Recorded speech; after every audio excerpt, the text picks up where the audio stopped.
siempre lo tratamos. Ok. Sí, ok, dos.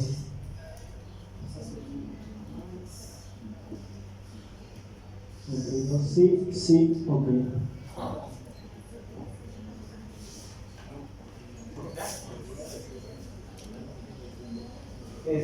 Muy buenas tardes a todos, bienvenidos, muchas gracias por estar hoy aquí.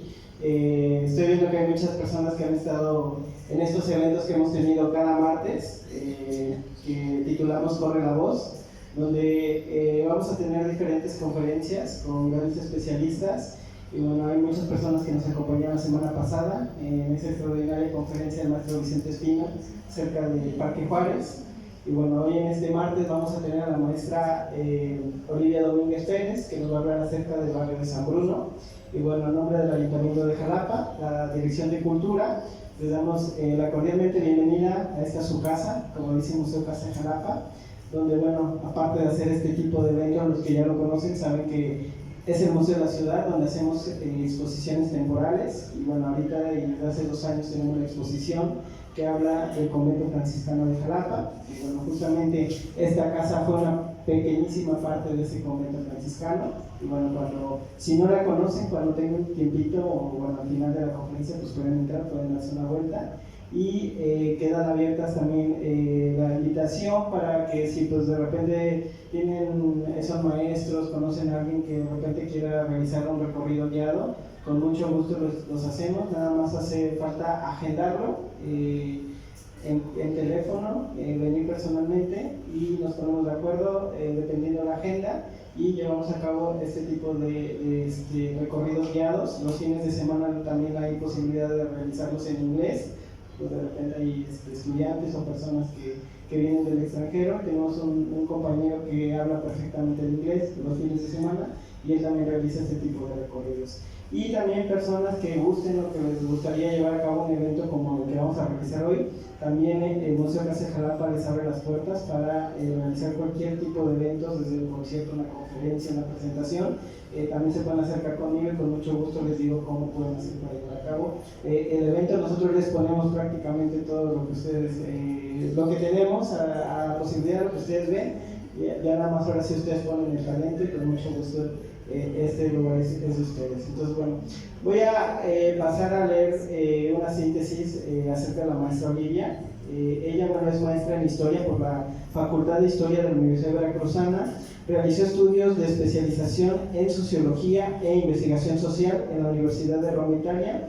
Doctorante en Formación del Mundo Contemporáneo por la Universidad del País Vasco, España. Académica de carrera de tiempo completo del Instituto de Investigaciones Histórico-Sociales de la UB y catedrática de dicha facultad.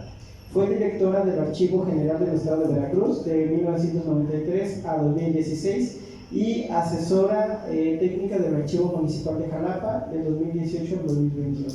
Además es presidenta de nuestro patronato del Museo Casa de Jalapa y autora de libros y artículos sobre la problemática rural y social en el Estado veracruzano.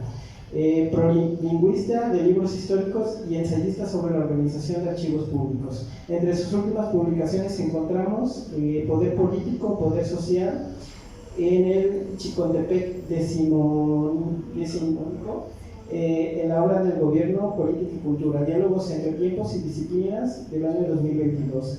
Teatro, cines y salones, otros espectáculos públicos en Veracruz, en la revista Veracruz, El nacimiento de nuestra cultura 2020 y la modernización de las primeras organizaciones de los obreros portuarios de Veracruz, en el libro Veracruz, Puerta de 5 siglos, tomo 2, 2019.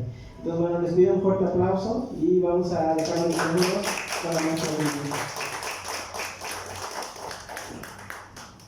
Gracias, Juan. ¿Se oye? Sí, es perfecto. Gracias. Bueno, mejor que seamos pocos porque hace 8 días en efecto sufrimos el calor. Pero, bueno, ¿de qué trata la presentación? Bueno, tiene un título, Barrio de San Bruno, 100 años de tradición e historia. Y son poquitas las imágenes que se van a presentar. más bien son para ubicar el espacio, ¿no? El barrio de San Bruno, y sobre todo está dividido en dos partes. Uno serían los antecedentes históricos hasta 1924, que narra el establecimiento de la fábrica, la congregación del establecimiento de la fábrica, y en segundo lugar, pues sería la fecha que da lugar al título. Este año se cumple el centenario de la tragedia que estuvo en el barrio de San Bruno, y sobre eso hoy quisiera como adelantar algunos elementos. ¿Por qué? Porque la conmemoración es el 28 de agosto. Y para ese día, en la Facultad de Humanidades, estamos programando un foro académico donde van a participar varios colegas que han trabajado en el barrio de San Bruno en diferentes etapas del siglo XX. Y a mí me va a tocar solo una parte histórica, y vamos a tener una pequeña exposición. Entonces también es como una motivación para los que tienen algún recuerdo que quieran exponer, pues que acudan o se pongan en contacto con nosotros. ¿Por qué? ¿Por qué lo vamos a hacer en Humanidades? En primer lugar, porque Humanidades está ubicado, o llegamos en los años 70, ahí, al barrio de San Bruno. Y eso dio motivo a que muchos de los estudiantes de la unidad se asentaran, muchos estudiantes que venían de todos los lugares de nuestro estado a estudiar. Y entonces hay una plática de un maestro que ahí dio en su etapa estudiantil, y está próximo a jubilarse de la Universidad de Veracruzana, y el tema que va a abordar se refiere a precisamente el barrio como un barrio también estudiantil, ¿no? Bueno, entonces hay varias miradas que se van a aportar en ese foro, y esta es como una plática preparatoria a ese momento que deseamos conmemorar, ¿no? Y claro, vamos a tomar de pretexto esta fecha, de la que se va a cumplir 100 años, pero pues San Bruno es más que eso también, ¿no? San Bruno, como voy a empezar a leer, pues data de mucho tiempo atrás. Y lo interesante es que han forjado una comunidad. Eso es lo importante a lo largo de más de 100 años de su historia. Entonces, bueno, pues voy a leer, y en algún momento pues también vamos a pasar algunas de las imágenes. Lo que hoy conocemos como la colonia de San Bruno forma parte de la congregación del Molino de la Pedreguera, que da su nombre por la hacienda que se remonta a la época colonial, y que en 1837, según una estadística, mantenía una población dispersa de más de 400 personas, bastante aislada del centro urbano de Jalapa. Pero en el entorno era bastante conocido por el paso del ferrocarril interoceánico. Tan es así que sus pobladores lo llamaban el crucero, el kilómetro, y para el siglo XX el meridiano. O sea, va teniendo diferentes nombres.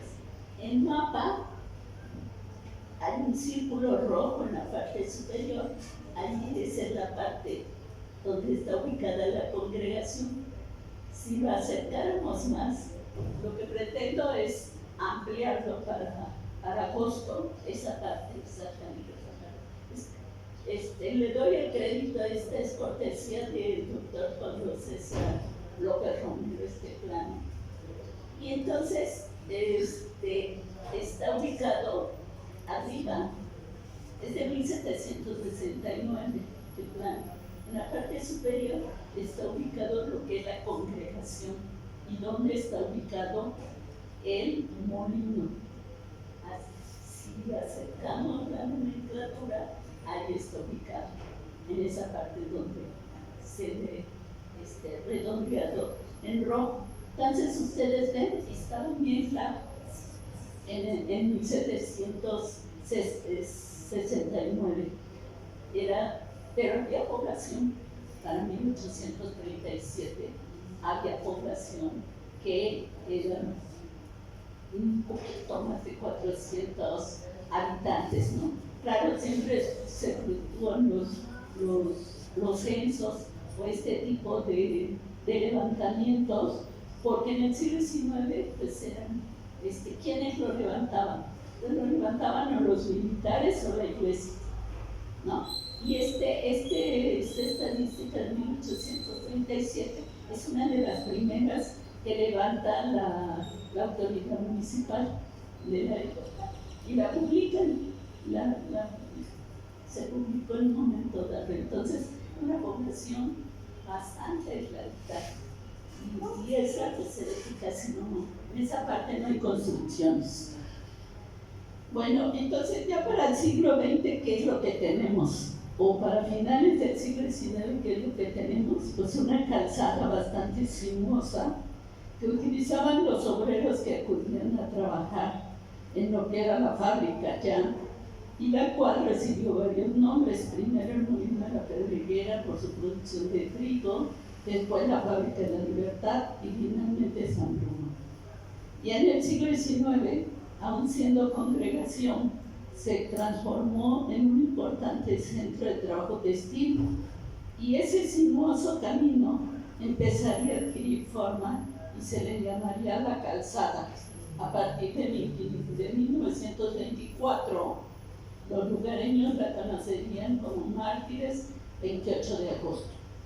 A 100 años de distancia, San Bruno continúa conmemorando anualmente esa fecha, a pesar del cierre de la fábrica en 1990 y la desaparición del sindicato.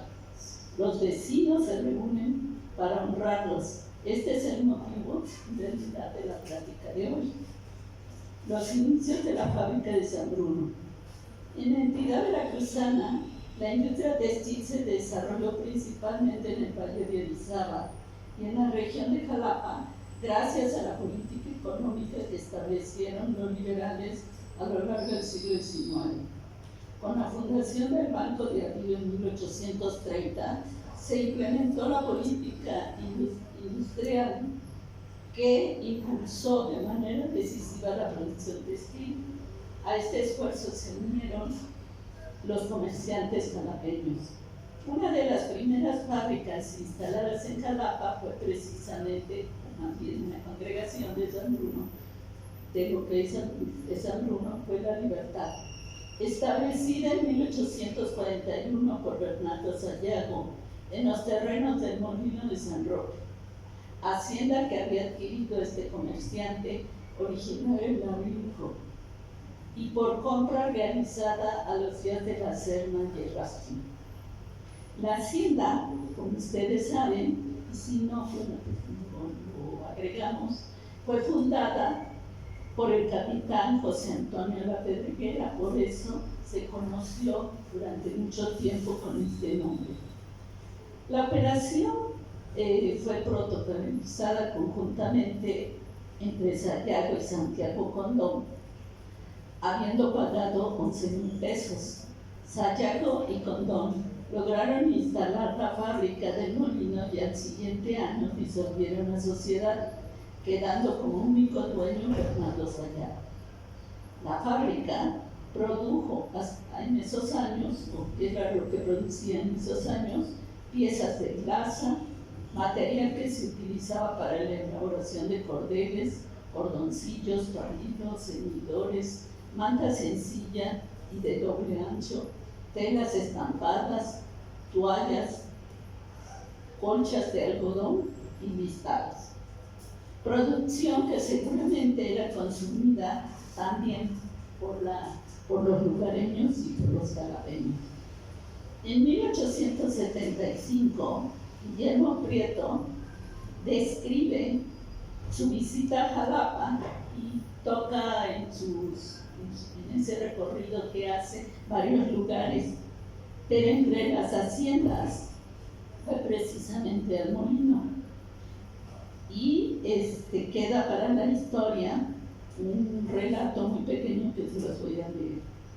En tren aristocrático otra vez, y rodeado de delicadas atenciones del señor Sayago, visité un precioso molino, o mejor dicho, su fábrica de mantas, como caída en un barranco, de donde se suma el visitante para recorrer una estancia elegante y cómoda, y donde se explaya el ánima en el más poético de los jardines.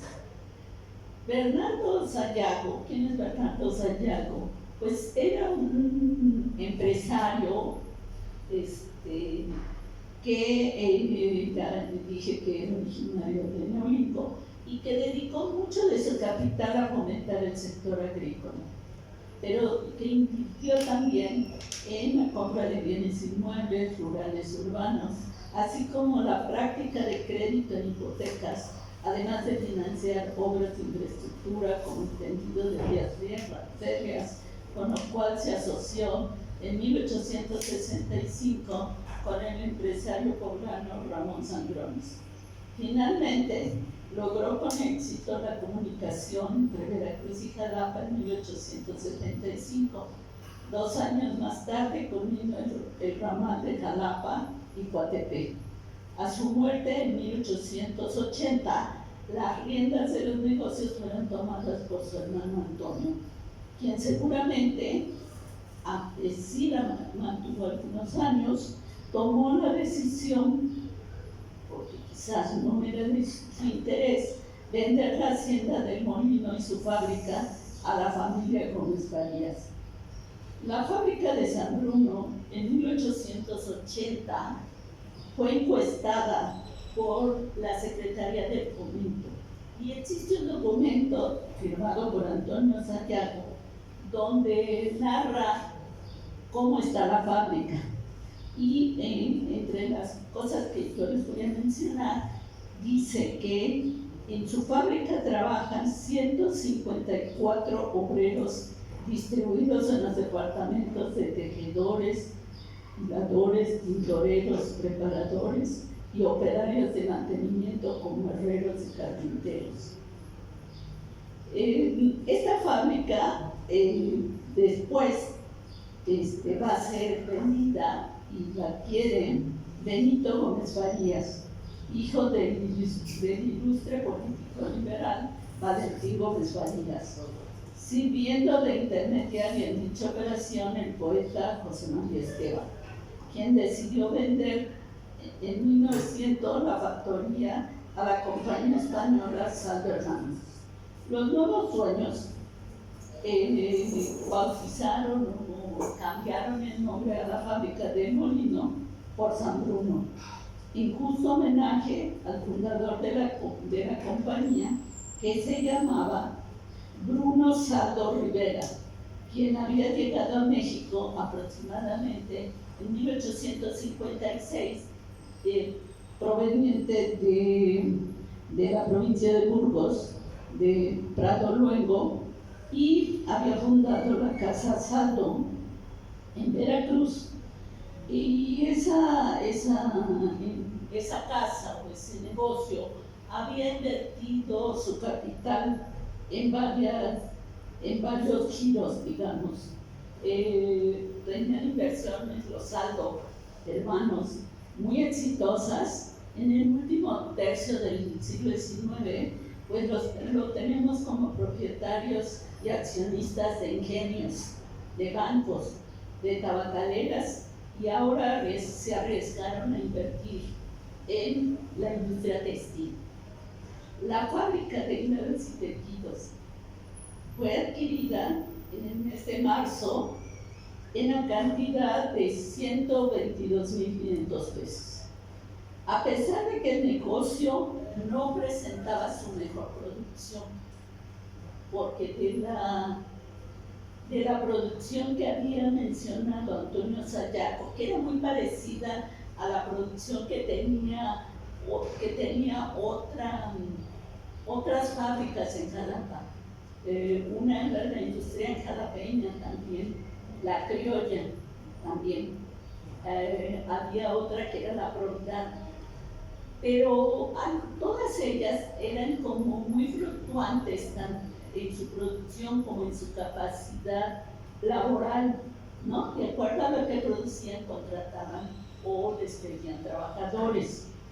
Entonces, quizás los Aldo invirtieron porque era una buena oportunidad de expandir el capital y lo lograron en cierta manera durante 1900 a 1904.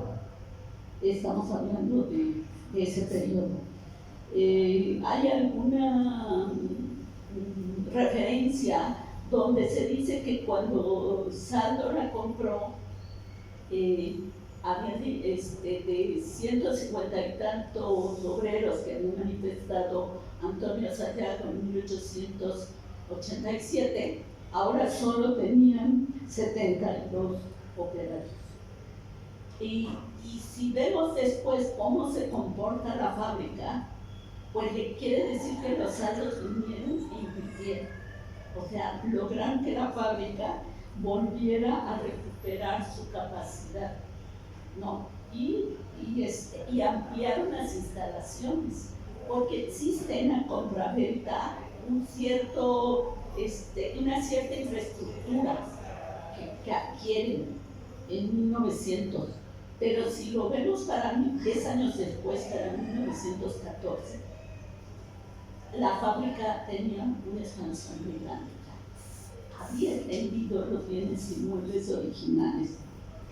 Y existen planos que en ese momento pues, no se los traje, pero sí hay esos planos. ¿Qué es lo que adquieren entonces los Aldo? Pues adquieren alrededor de 3 hectáreas con 2.728 metros cuadrados de construcción. Eso es lo que adquieren. ¿Qué es lo que se va extendiendo? Además de algunos departamentos, hicieron baños, hicieron más inversión en la cuestión hidráulica, hicieron viviendas, ampliaron las viviendas de los trabajadores. Y en 1914 hay un documento en el que se le pide que renueven sus instalaciones sanitarias porque ya están en mal estado. O sea, sí había esta preocupación, digamos, de Estado por ver las condiciones laborales. También estamos hablando ya de 1914, cuando ya ha pasado todo el periodo de la Revolución Mexicana, ¿no? La plantilla, por supuesto, que también se va a ampliar. Yo tengo una entrevista con un trabajador que fue empleado de la criolla. La criolla estaba en Lucas Martín y en una fábrica pequeña. Esa sí era una fábrica pequeña. Había como 70 empleados que más o menos también los tenía la Providad, que es una fábrica donde está ahora el lago, la casa del lago. Ahí estaba la Providad y tenían la misma plantilla. Eran fábricas más pequeñas. Las más grandes eran estas que estamos ahorita comentando, junto con la industria jalapeña que se va a transformar en el dique. Y cuando pasan estos años, pasan 4 años, les decía, de 1900 a 1904, y parece, yo estudio, que los Aldo les van muy bien, consideran que es atractivo el negocio y adquieren la Purísima. En 1904 estuvo ubicada en las puentes, en Coatepec, bueno, en San Marcos. Lo que nos demuestra que son empresarios que están pues muy bien, que están respondiendo, digamos, a la promoción industrial del periodo porfiriano, ¿no? Y entonces van a tener una serie de privilegios en cuestión de impuestos, en cuestión de inversiones que están haciendo, no solamente en Jalapa, sino en todas estas propiedades que les comento. ¿Qué otra cosa les podría comentar de esa época? Bueno, pues que existía en efecto la mano de obra que tienen. Es una mano de obra pues bastante explotada en el periodo en esta primera década de 1900. Pero en 1907 hay una profunda crisis económica internacional y esto va a provocar muchas dificultades financieras, no solamente en el país, sino en muchos lugares. Y empieza a haber cierres de fábricas, hay conflictos en el campo, hay una crisis agrícola impresionante, las fronteras de Estados Unidos se cierran y muchos de los trabajadores que están en Estados Unidos regresan a nuestra república, regresan a la república a trabajar y empieza a haber un problema también fuerte de desempleo. La industria no es capaz de absorber a toda esta mano de obra y lo cual hace que, pues que se abarate también la mano de obra, pero empieza el pago de la mano de obra y entonces empieza a haber mucho descontento social. No solamente en la zona del Valle de Orizaba, que es lo que más conocemos, en 1907, sino en 1908 también no hay. San Bruno es un ejemplo. Varios meses estuvieron en huelga, varios meses. Y lo más interesante es que San Bruno lo tiene como a principios de 1908, su huelga, como en marzo empiezan y duran varios meses, pero después ellos logran reabrir, o sea, logran renegociar, se retornan a la fábrica y de eso, bueno, hay unos nombres: Nicanor Ortiz, Ana María Hernández, Regino Bonilla, todos ellos se entregaron a esa causa en 1908, pero sirvieron ellos de ejemplo. Y ese mismo año, en 1908, hay otra huelga que no hemos estudiado, pero que existió, que es en la criolla también hay una huelga. Pero fueron como seguidores de este despertar que hubo en la fábrica de San Bruno, ¿no? De los obreros de la fábrica de San Bruno. Y los empresarios de la época, los dueños de la criolla, también prefieren cerrar la fábrica y a diferencia de lo de San Bruno, claro, siempre la gente que inicia las movilizaciones aprende.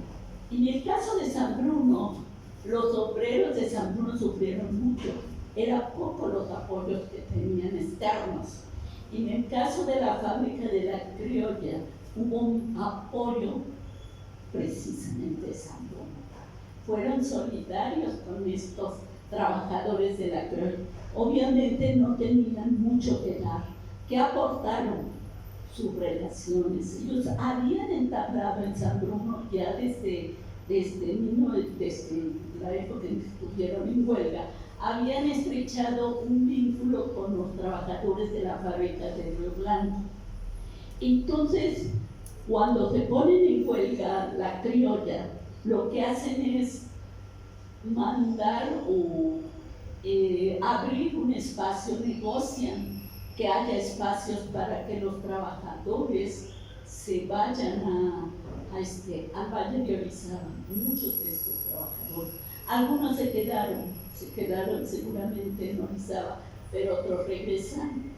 Y es el caso de uno de los primeros trabajadores de la fábrica de San Bruno, sindicalista, que Regina Bonilla, Nicanor Ortiz, Ana María Hernández, de los que recuerdo ahorita, tengo la lista,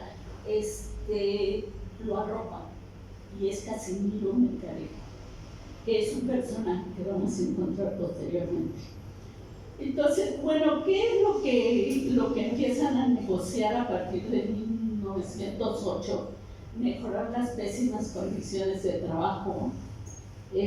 Solicitan a los patrones reducir la jornada de trabajo, la abolición al maltrato que se daba a los trabajadores, un aumento salarial por departamento y sobre todo en los departamentos de hilados y tejidos, así como la de los acabados. Son los que más negocian con los que estaban en un estado más difícil, ¿no? Entonces, bueno, estos datos que les estoy diciendo me los escribió y son parte de una memoria que me dejó Pánfilo Flores Villa, uno de los fundadores también de esta primera organización social de los obreros de San Bruno. Ellos formaron una unión de obreros libres y posteriormente van a hacer otro sindicato que van a llamarse Sindicato Revolucionario de Obreros, hasta llevar al tercer nombre, que es el Sindicato Emancipador de los Obreros de San Bruno. Y este tercer nombre es el que, digamos, se va a mantener por casi 2 décadas. Y también vamos a tocarlo más adelante. ¿Sí? Vamos viendo otras imágenes. Bueno, esta es una represa que ya es muy famosa, estaba desde la época de Sayago, la instaló y tenía pues era de poca capacidad en la época de Sayago, 50 caballos de fuerza, es pequeño. Después se incrementó y eso también propició la expansión de la industria en San Bruno. Pero esta foto, pues en efecto, es bonita, es muy conocida por ustedes y está reproducida en el blog del barrio de San Bruno de nuestro amigo Ignacio Lara. Bueno, ¿qué es lo rescatable de 1900, de esta segunda década, de 1910 a 1920? ¿Qué es lo rescatable? Pues la solidaridad, la unidad. O sea, estamos hablando de que hoy yo lo que siento es que sigue siendo un barrio que se identifica por ser una comunidad, ¿no? Porque tienen todavía este concepto de barrio y nace de estos años, de cómo iniciaron, de cómo lucharon, cómo se unieron y quiénes van llegando independientemente que sean o no, inclusive de Jalapa, ¿no? Claro, en esta época la mayoría de los trabajadores sí eran jalapeños, pero también había de los alrededores. Por ejemplo, Casimiro Melgarejo era de Banderilla, y con él había otro, Alfredo Monterrosas, había otro que era de Acajete. Entonces había varios digamos, trabajadores que eran de los alrededores de Jalapa y que venían a trabajar a la fábrica, ¿no? Y bueno, una digamos, que los va uniendo, pues lo va uniendo esta necesidad de no solamente que tienen al interior de la fábrica, sino en el contexto en el que se van moviendo y van empezando a vivir, ¿no? La siguiente. Gracias. Bueno, ya en 1908 ellos habían experimentado que si no se unían, si no trabajaban de esa manera, no iban a poder sacar adelante sus demandas. Entonces, cuando se organizan los obreros de la fábrica de dique, ellos los asesoran.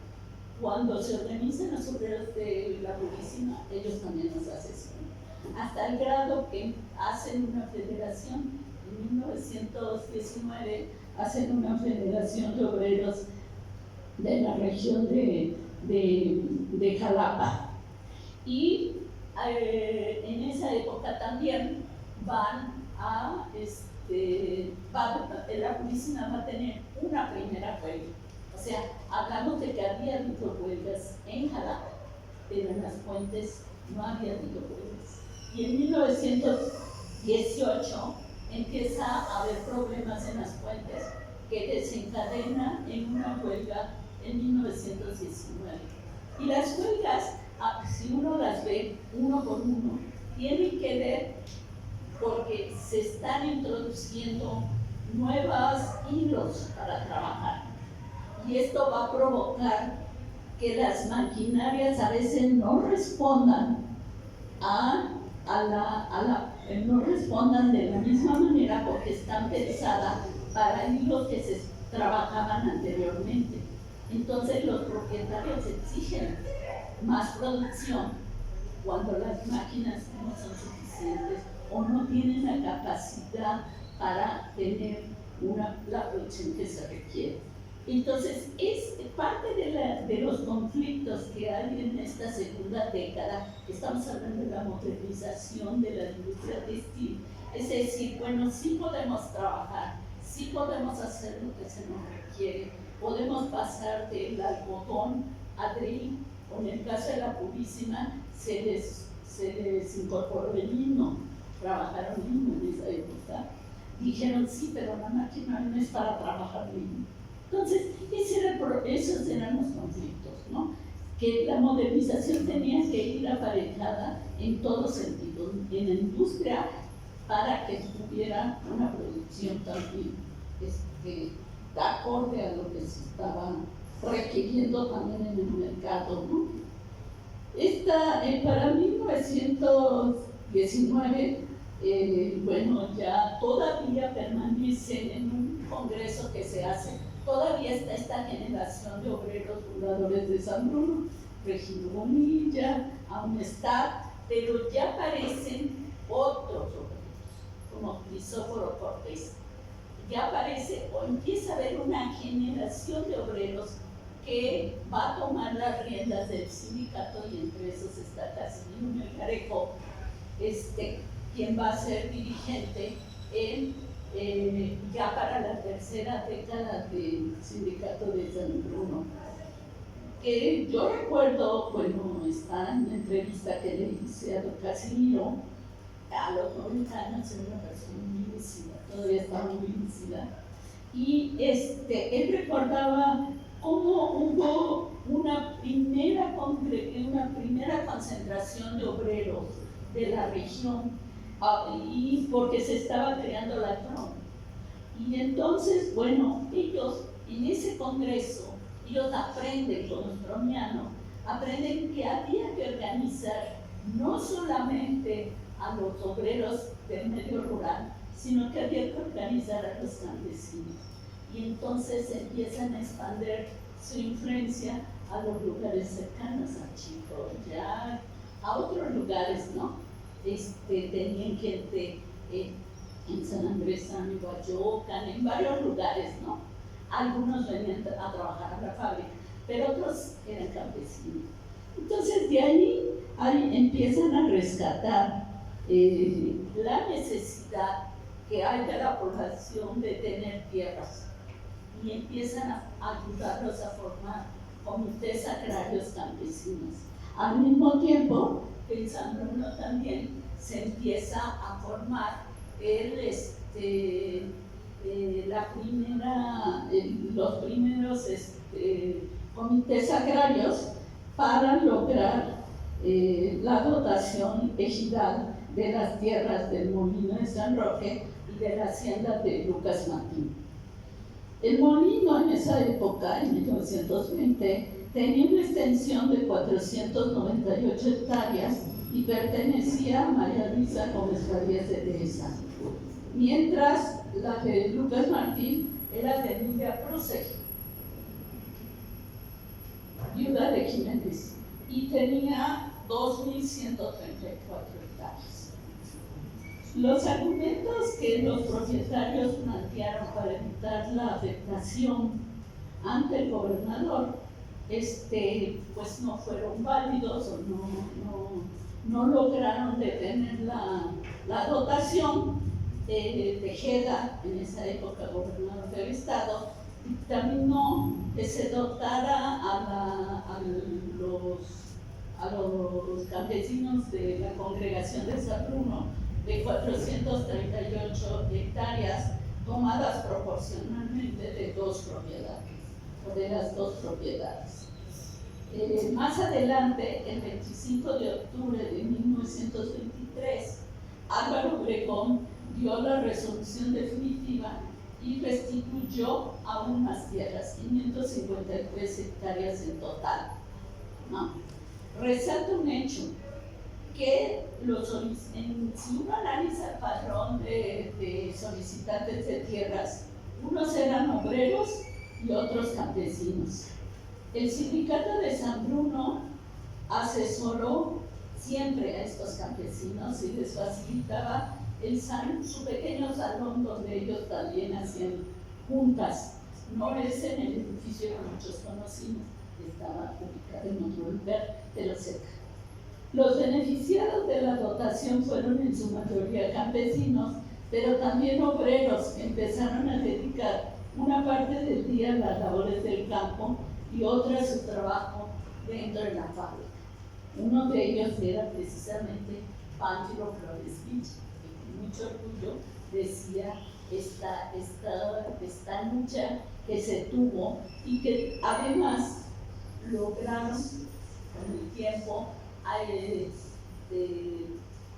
formar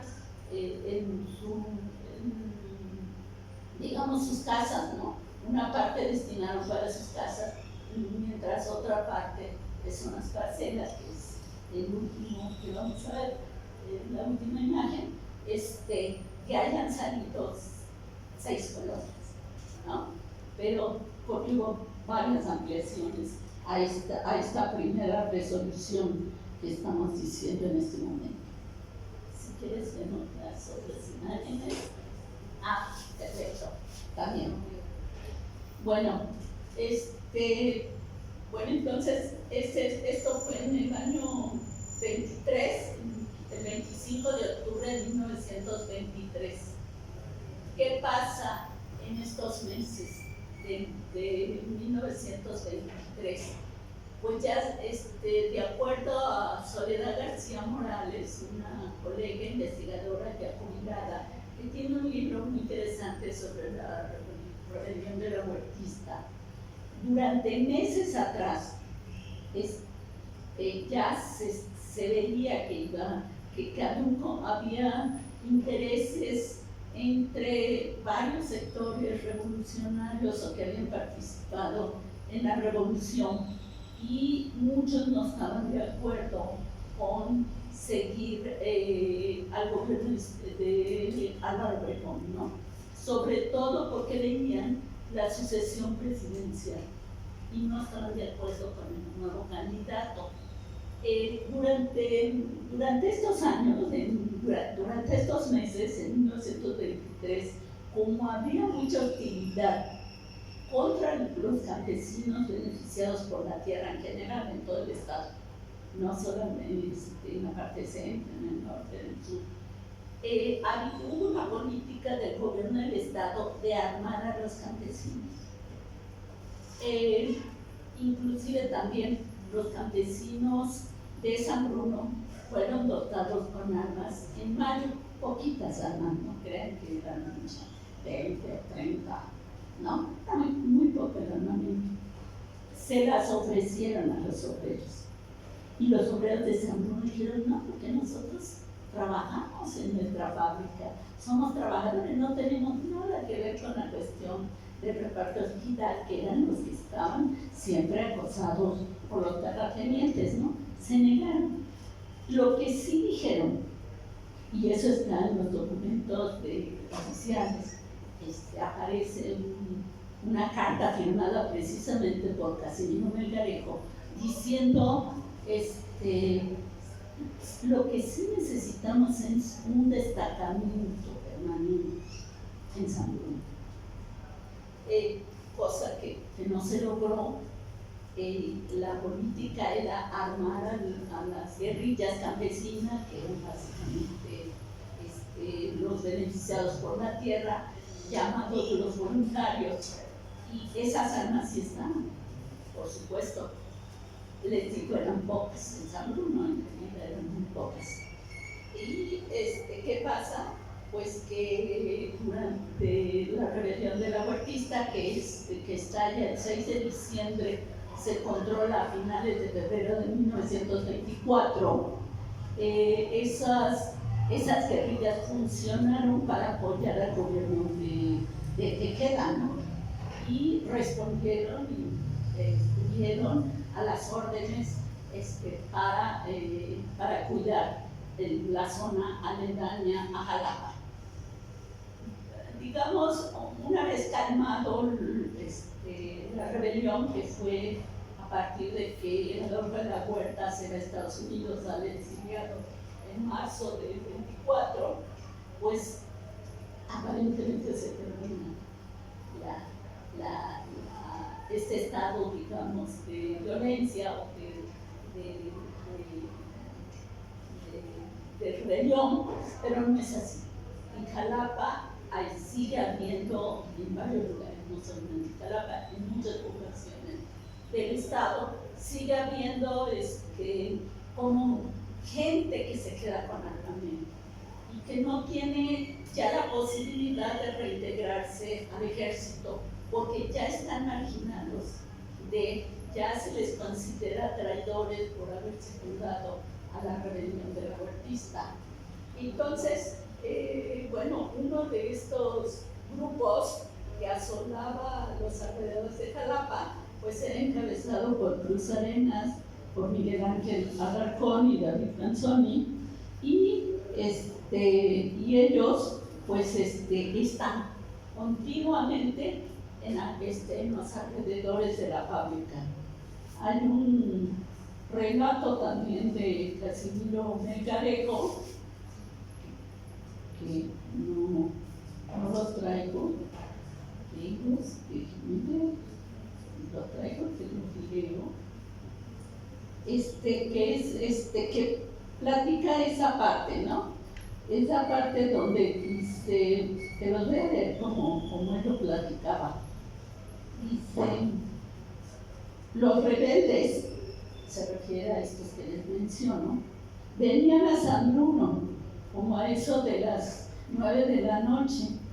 Entraba esa gente de Morales del rumbo del Rancho Viejo, y ya cuando salían, llevaban siempre su pieza de manta, o de lo que podían, llevaban cada uno de ellos. Pero no nos decían nada, no nos molestaban. Estábamos ahí, por ahí pasaban, armados. Pero una vez, la fábrica pidió ayuda a la Unión de Campesinos, cuando los bandoleros quisieron entrar por arriba y no se los permitieron, hicieron fuego. Mataron como a 4 de los que venían en el mando, los campesinos. O sea, hubo un primer conato antes del 28 de agosto. Y entonces, ellos en venganza mandaron una carta diciéndole a los campesinos que si no entregaban el 28 de agosto las carabinas, vendrían por ellas. Como no entregaron nada, ese día no fueron a la fábrica. Uno de los dirigentes campesinos, uno se fue a Perote, otro pidió permiso. Total que no estuvieron ahí, pero tampoco nos avisaron. O sea, el relato que dice Casimiro Melgarejo es que sí hubo un ultimátum, pero ellos no estaban en conocimiento del ultimátum y se produce lo que todos ahora sabemos, o lo que ha quedado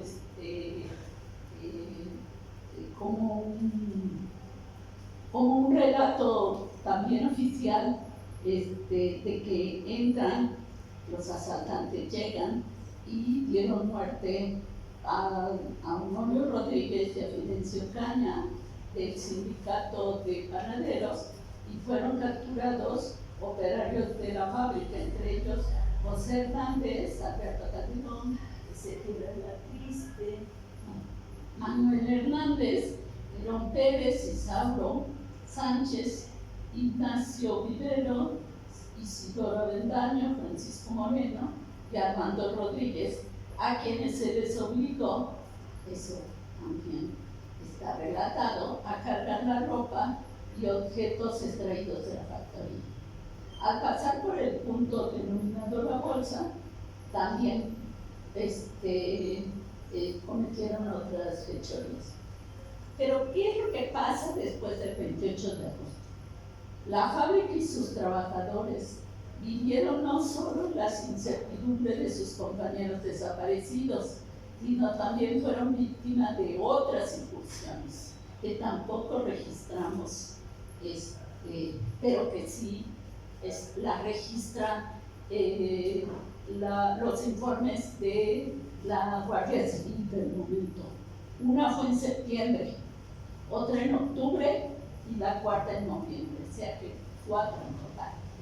Desde la tragedia, las autoridades habían destinado un destacamento de la Guardia Civil al mando del coronel Tomás Pérez, a quien se le encomendó la defensa de las fábricas de Pipi y San Bruno en apoyo a los voluntarios armados de la factoría. Ahora sí estaban armados también en la fábrica. Ya en el mes de octubre, vamos a hablar de la segunda, ya en el mes de octubre, en un paraje situado entre Rancho Viejo y El Molino, se enfrentaron con los rebeldes, la Guardia Civil, habiendo heridos por parte incluso de los voluntarios que acudieron también. Este enfrentamiento provocó que se destinara un destacamento en la congregación, ya no para el dique, solo para San Bruno, a cargo del sargento Marcos Sánchez. Al principio era un destacamento pequeño, pero después de la incursión de noviembre se incrementó a 25 soldados y se nombró al teniente, se mandó a otro oficial de mayor rango, el teniente Antonio Ávila. Existe una comunicación meses después. Cada mes ellos reportaban qué era lo que veían, las incursiones que hacían, buscaban a los restos, porque no sabemos, o sea, no está registrado qué pasa en esos meses, pero lo que sí está registrado en las fuentes oficiales es que este destacamento, que ya está en la fábrica o está para atender a la congregación exclusivamente, tiene como una de sus órdenes buscar dónde están los restos de estas personas, ¿no? Entonces, existe una publicación del 21 de mayo de 1925 donde el gobernador autoriza ampliar la zona de búsqueda. ¿Por qué? Porque se filtraba. Ustedes saben que somos muy buenos con los rumores y entonces siempre decimos pues están por acá o por allá. Entonces, eso encadena un poco la situación y llega un momento en que hay tanta presión que dicen hay que ampliar la zona de búsqueda y son localizados finalmente en el mes de agosto. Los restos fueron localizados en una tumba clandestina, como también sabemos, en el plan de Naranjillo, y fueron exhumados el 14 de agosto y homenajeados en el salón de sesiones del Sindicato de San Bruno y sepultados con todos los honores en el cementerio de Palo Verde. Esta digamos que es la segunda conmemoración, porque la primera fue casi inmediata, de los dos caídos afuera de la fábrica, pues esos los enterraron al día siguiente y fueron también enterrados en Palo Verde. Entonces, bueno, pues ahí un año después, pues también son enterrados los obreros que fueron localizados, estos 10 estas personas. ¿Y qué pasa después? Bueno, pues después lo que tenemos o lo que hemos rescatado es que estos obreros que ya eran personas mayores, los dirigentes dentro de este grupo de mártires también se llevaron a tesoreros, llevaron a algunos que tenían cargos, y entonces pues es muy difícil volver a reconstruir el sindicato después de esta tragedia, ¿no? La vuelven a reconstituir y uno de ellos es Casimiro Melgarejo, quien se va, empieza a partir de 1926, ya ocupa la Secretaría General, pero en 1925 ya tiene un vínculo muy estrecho con el gobernador Heriberto Jara. Entonces, bueno, es una nueva generación de obreros. Casimiro, para esos años, ya tiene como más de 30 años, ya tiene casi 38 años, si mal no recuerdo, porque él tampoco se acordaba mucho de su fecha de nacimiento, de Casimiro Melgarejo. Entonces a mí no me daban las cuentas, obviamente. Yo decía, yo no estoy hablando con una persona tan grande, aunque sea mucho, pero yo lo entrevisté en 1989. Pero sí, ya era un hombre de cierta edad y asume las riendas del sindicato de San Bruno, junto a una nueva generación de obreros, junto con Emilio Pacheco, Eleodoro Hernández, Pánfilo Flores, que también está entre estos muchachos que van a estar después, a partir de 1925 en adelante, y a quienes les va a tocar en 1930, de 1927 a 1932, formar parte de la célula comunista que José Revueltas menciona en su novela Los días terrenales. Aunque ese es motivo de otra plática, sería motivo de otra plática, solo para el epílogo, lo que les quiero decir es que este grupo se inició, eran trabajadores de la fábrica, y bueno, ellos poco a poco van, bueno, hubo gente que venía de la Ciudad de México, propagandistas, que venían a reclutar gente y formaron la sección del Partido Comunista en Jalapa. De 1927 a 1932 fueron muy activos. 5 de ellos estuvieron inclusive en Rusia. Valentín Campa menciona a uno de ellos porque le tocó en uno de sus viajes a Eleodoro Hernández, que fue de los jóvenes, no se sabe cómo es que llega, pero llega a la fábrica, y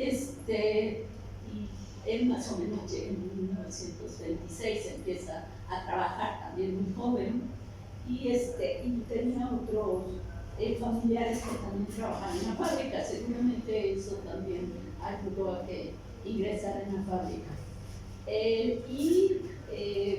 Entre estos trabajadores, pues ya de 150 trabajadores que había a principios de 1900, estamos ahora hablando de 300 trabajadores.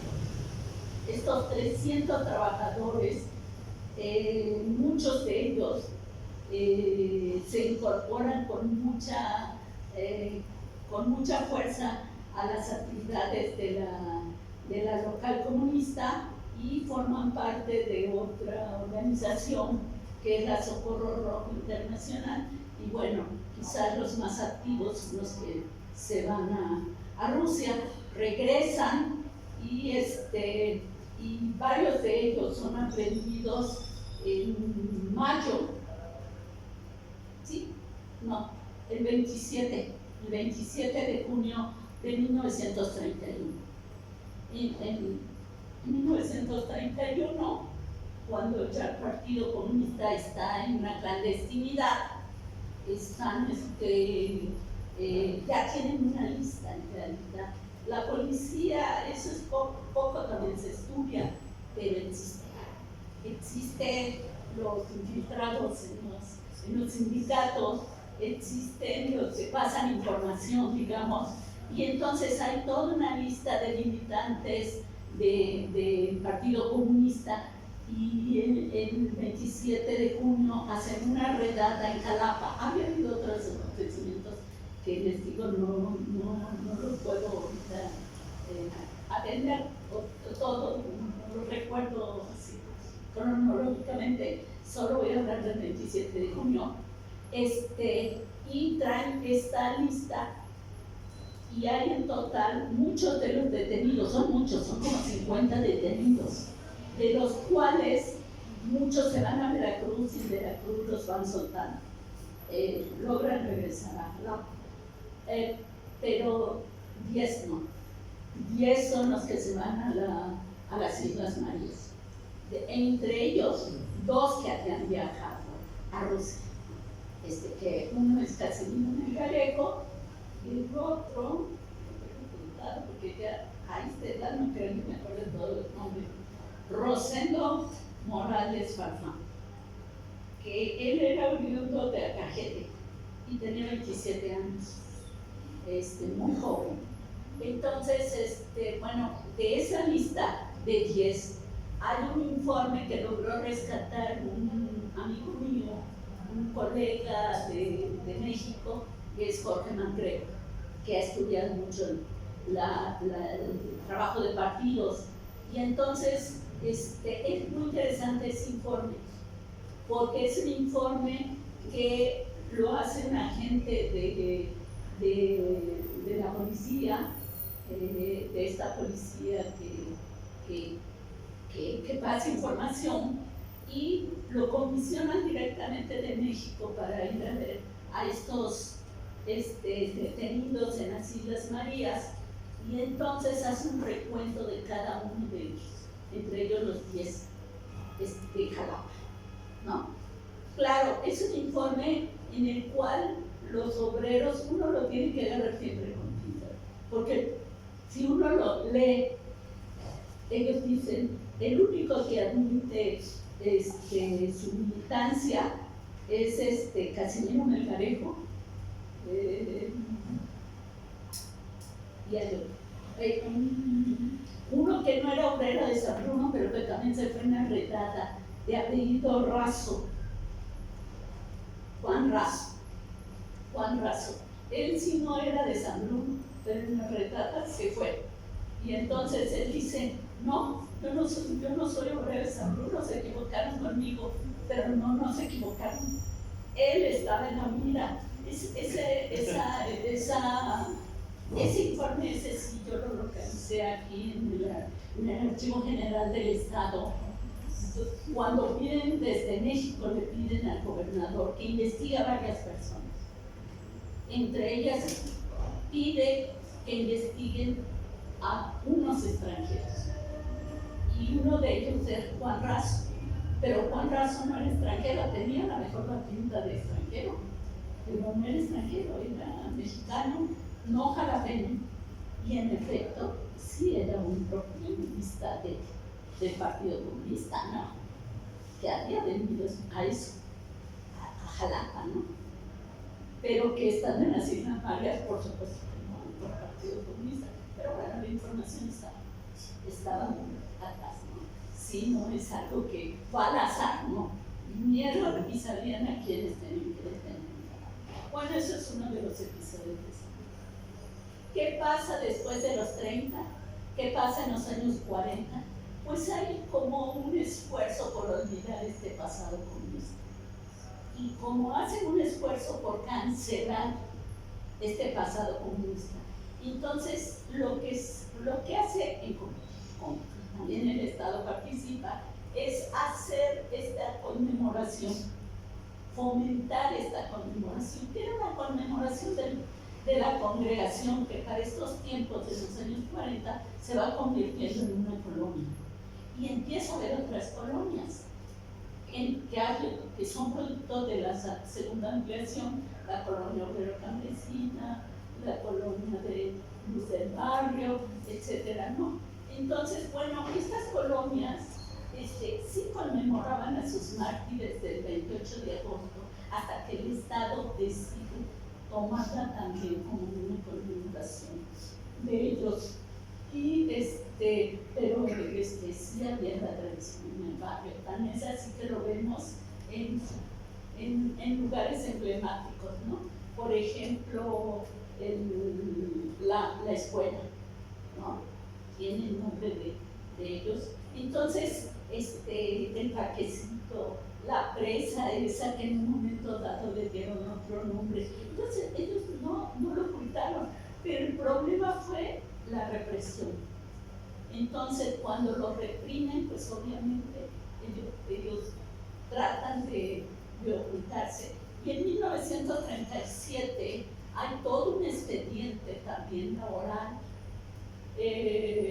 donde la CTM, una de las primeras acciones que hay de la CTM en Veracruz, es pedir que esos obreros que fueron despedidos por ser comunistas, eran alrededor de 100 trabajadores, hombres y mujeres.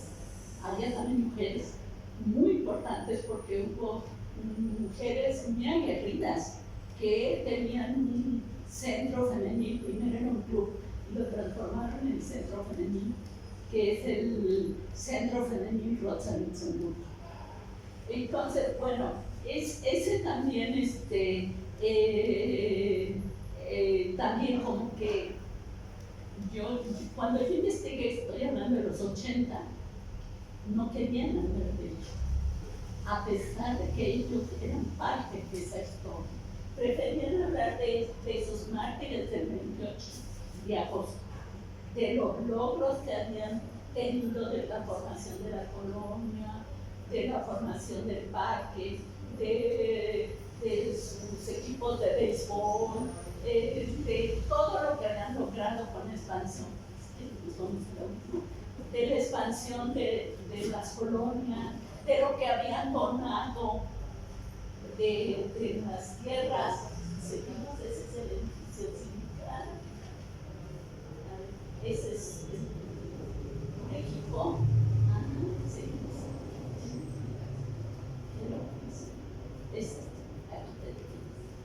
Entonces, bueno, ellos cuando todavía para los años 50, ellos están luchando por estas dotaciones, por expandir su espacio, ¿no? ¿Por qué? Porque dicen, ya somos muchas personas, ya no somos la pequeña congregación de principios de siglo, tenemos muchas familias y empiezan a buscar otras opciones.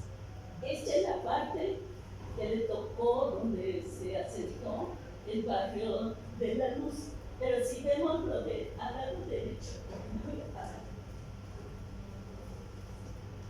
aquí, esta partecita que se ve serpenteando, es el ferrocarril.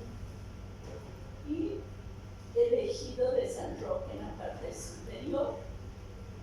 Y entonces, pues, y otros ejidos que hay aquí, había una estación de Bandera, la estación de San Bruno está en la parte de abajo, y la fábrica de México está en medio.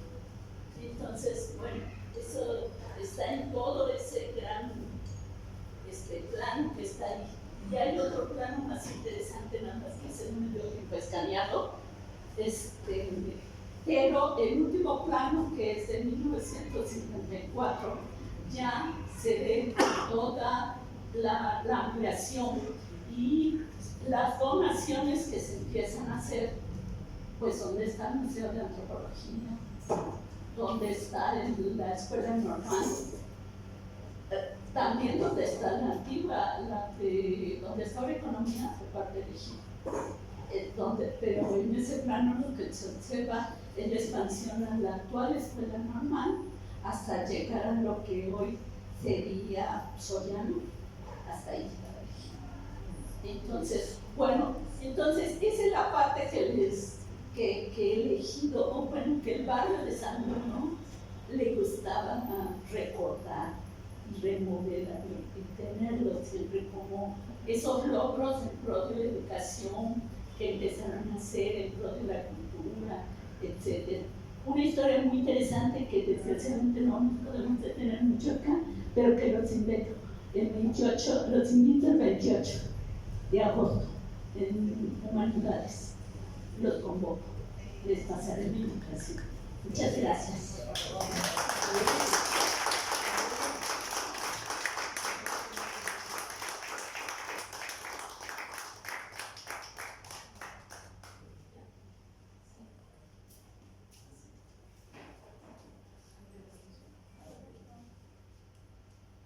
No sé si alguien tenga algún comentario o una pregunta. Sí, yo sí tengo un comentario. Así como no. Yo creo que ni necesito el micrófono, pero bueno, me paro para que. Sí. Bueno, yo soy vecino de San Bruno, algunos me conocen, otros no. Pero me presento, yo me llamo Ignacio Lara Hernández. Como dice la maestra, que nos invita allá a la Facultad de Humanidades, ya en su momento también nosotros, como vecinos, los vamos a invitar también al barrio. También nos vamos a organizar, porque no somos un barrio cualquiera, somos el barrio de San Bruno. Entonces, sí queda claro, ¿no?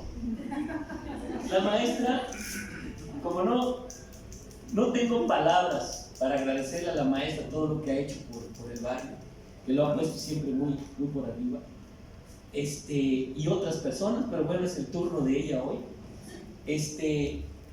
Yo le quiero agradecer en nombre de los vecinos. Qué mal va, hoy es un día laboral, es difícil que muchos de ellos vengan, pero algunos aquí están presentes. Y bueno, y aquí estamos para agradecérselo, para felicitarla y decirles a todos que a la maestra allá en el barrio le tenemos un especial cariño. Hay una conexión y ella lo sabe, tú lo sabes, maestra, tú lo sabes. Tenemos una especial conexión con ella, la queremos mucho y siempre a todos los eventos, por muy pequeñitos, muy grandotes que sean, siempre la invitamos y siempre va. Entonces, con esa confianza, maestra Olivia, también te invitamos, también te invitamos allá al barrio. Todavía no tengo, la fecha ya la tengo, la hora no la tengo todavía no sé dónde exactamente lo vamos a hacer, probablemente sea en la escuela, que luciría mucho, probablemente lo hagamos en el monumento de la Antorcha sobre la avenida Luis Cortines. No lo sabemos todavía, pero tenemos que hacerlo en grande porque son 100 años, no es cualquier cosa, son 100 años y 100 años que no se han olvidado. Las familias de esos mártires, porque no son solo fotos, no son solo fotos y nombres de calles, sino son nombres de abuelitos, de tíos, abuelos, de gente que hoy todavía en el barrio está, que vive. Entonces, no son fantasmas, no son mitos, son gentes de carne y hueso que lamentablemente fueron asesinados.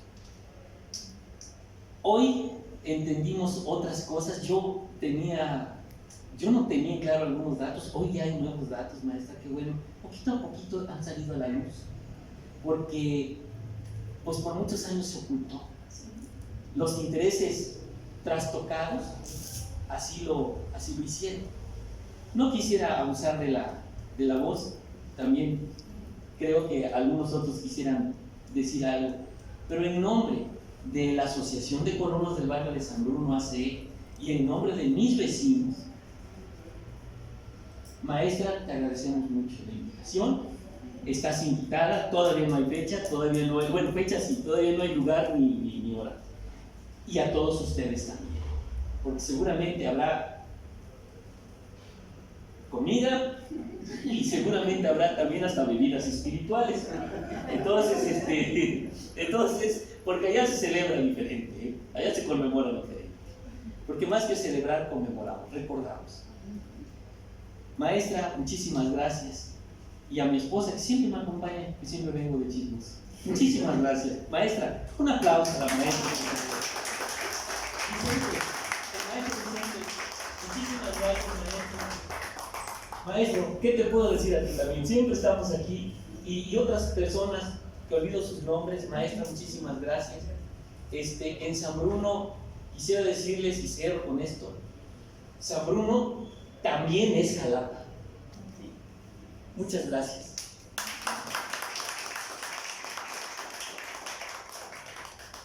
¿Alguien más? Bueno, ya para finalizar, quiero hacer la entrega a la maestra Olivia, como cada semana, a todas las personas que vienen a regalarnos un poco de su tiempo, sobre todo porque todo ese trabajo que realizan, pues no existe alguna paga hacia ellos. Sabemos que pues, el tiempo es oro. Entonces, bueno, yo le quiero hacer maestra entrega de estos 2 libros. Bueno, el primer libro es un libro que nos regala la maestra, la doctora Guadalupe Williams, para los que lo conozcan. Su papá me parece que fue etnógrafo, antropólogo, por ahí si lo quieren googlear quién es, que fue Roberto Williams. Entonces nos dice la maestra que su hermano encontró una caja, su hermano que vive en Puerto Veracruz, encontró una caja de libros que estaba ahí vieja en un lugar de Los Triques y estaba llena de estos libros que, bueno, se llaman Yo nací con la luna de plata, que está en su empaque nuevecito, ya se le ve un poquito ahí de polvo, pero bueno, nos lo regaló la maestra, la doctora Williams, para hacerle llegar a algunos amigos de aquí del museo. Y bueno, maestra, le hago entrega de este libro que se llama Yo nací con la luna de plata. Y bueno, este segundo libro que nos hizo el gran favor el alcalde, don Ricardo Agüed, que es una colaboración con Jalapa Antiguo, con esta página que por ahí han visto de fotografías, que ellos hacen una colaboración. Y este libro que está muy bonito, me parece que solamente sacaron 2,000 piezas. Y los que lo quieran adquirir pueden ir ahí a Presidencia con un oficio donde solicitan el libro. Es un libro que viene en inglés y español, que trae unas fotografías hermosas de Jalapa, obviamente fotos antiguas, como les digo, viene traducido al inglés y al español, y viene en una pasta dura. Entonces creo que quedan ahí poquitas piezas y el alcalde nos hizo el favor de regalarnos unas cuantas para las personas que vienen este año a ofrecer conferencias. Y bueno, este libro pues va para la maestra Olivia. Y nuevamente, muchas gracias. Los esperamos, como les dije en un principio, a esta su casa, Museo Casa de Jalapa. Y nos vemos para la próxima.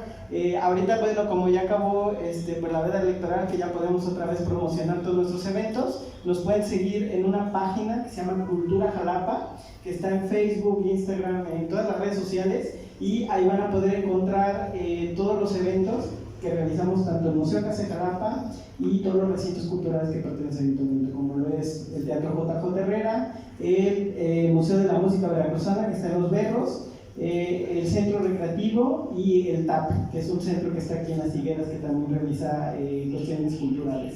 Entonces, bueno, maestra, le hago entrega y muchas gracias a todos.